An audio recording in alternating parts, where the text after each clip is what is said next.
natin for today ay kikita tayo kahit wala pa po tayong ads on Reels. So mga kalalab, yan po ang ating tutunghayin ngayon.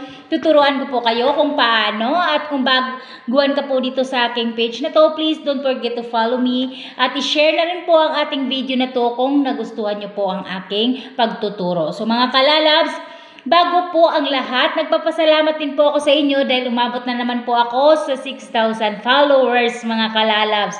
I hope na magpapatuloy po kayo na habang nakapalo pa ang aking Nides TV ay dito muna tayo kay Miss Nides. So mga kalalabs, thank you din so much sa inyo. Pero bago po ang lahat, magpa-inspire lang po ako sa inyo na bilog po talaga ang mundo. Nagsimula po ako dito sa mundo ng pagiging content creator ay 2020 pa po talaga. Hindi talaga ako huminto sa pag-upload. Dati hindi naman talaga tayo napapansin, pero hindi talaga ako tumigil. Once a week makapag-upload talaga ako. Kahit anong mangyari, makapag-upload talaga ako dahil gustong-gusto ko talagang magkaroon ng content sa social media, kumbaga. So mga kalalabs, ang ating topic na pwede tayong kikita kahit wala pa po tayong ads on Reels ay ganito po yun. Kapag ang ating monetization tools ay mayroon na pong in-stream ads, ay mag-push na po talaga tayo dyan na makuha natin ang 5,000 followers at ang 60k minutes of views. So kung mayroon ka na pong 5,000 followers, ang 60k minutes of views, isa lang talaga ang solusyon po dyan. Hindi po tayo laging nag-upload ng reels lang talaga.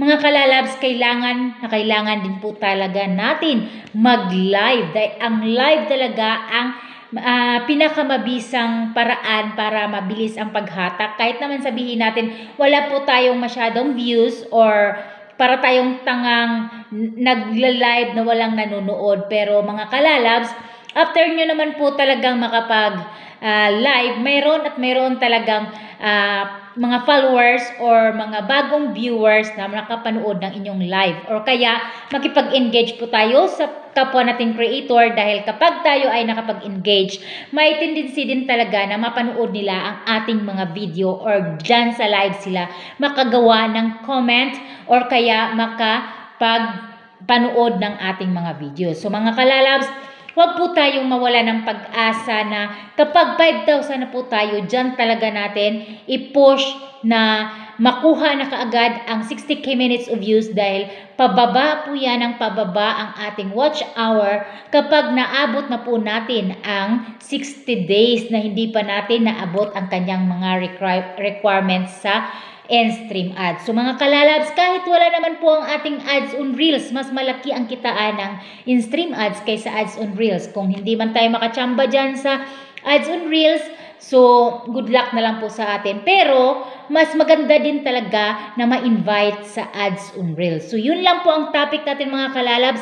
Pwede tayong kikita kahit wala pang ating ads on Reels. Hope nakatulong po sa inyo mga kalalabs. Huwag na po tayong mahiya. Mag-live na lang po tayo ng mag-live o kaya mag-upload sa ating long form video. Ang pinaka size talaga sa long form video na malagyan siya ng ads, para sa akin mga kalalabs, experience ko po ay 45 minutes talaga pataas. Pero mostly, kung gusto mo talagang magkaroon ng sa start, mid, or sa end, 3 minutes pataas talaga ang ating ilalagay dyan sa ating in-stream ads or sa ating long form video dyan sa what's in your mind. Nandyan sa gilid, may logo po dyan, tapos sa baba, click lang po natin yung photo ba or video. So, dyan lang po natin mag-upload sa in-stream ads.